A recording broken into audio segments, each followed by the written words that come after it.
It is time now for all things current California politics. Our guest this week, Rich Eisen, editor-in-chief of Capital Weekly publication. Rich, welcome back. Always good to have you here. Your own Capital Weekly just came out with a story that I read. Special interest groups and lobbying firms paid more than $91 million in just the fourth quarter of 2025. That seems like a lot of money. Or is it? Or is this a problem? It's actually down a little tick from quarter three, if you can believe it, only about 1%, but not an increase over quarter three. This is not surprising at all, and I imagine this year is going to be even a little bit more costly because it's an election year.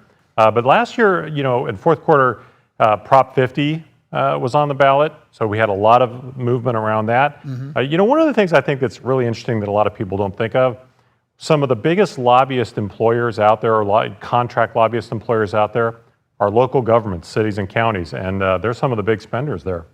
So let's go back to the race for governor. Of course, my favorite topic. We got about 3.5 months to go until the June. Let's put up the graphic here of the most recent poll here of the candidates for governor. What are the chances the top two are the top two in June? Two Republicans. Is that possible? It's absolutely possible. I think it's still a fairly remote possibility, but it's absolutely possible. Okay, of the two, Bianco and Hilton, who do you see coming out as one of the final two, if that's what you do see? Well, Hilton is certainly throwing everything he can right now at Bianco. It's hard to argue that at some point that his money isn't going to come into play here.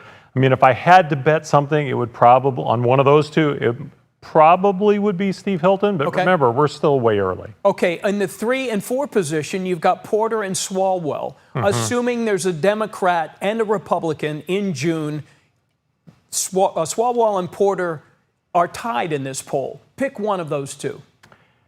I'm gonna jinx him. I'm sorry, Eric, but I'm gonna pick Swalwell. I think that's safe. I just think he just picked up some really good endorsements from the California firefighters and from Senator Adam Schiff.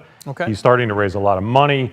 I think at the end of the day, everyone's angling to get an endorsement from Alex Padilla, and I think whoever gets that one is going to end up coming out ahead. Okay, quickly, last one, Rich. The president rolling back climate restrictions on California. Obviously, emissions is the big thing. Some are calling this one a gift to billionaire polluters from the president. What's California going to do, quickly? Well, I'm not sure exactly what they're going to do other than they're going to sue. That's what we've seen from pretty much everybody is going to sue.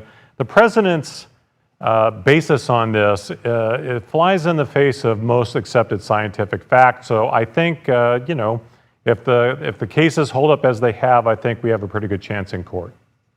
All right, that is Rich Eisen, editor-in-chief of Capital Weekly. As always, Rich, thank you.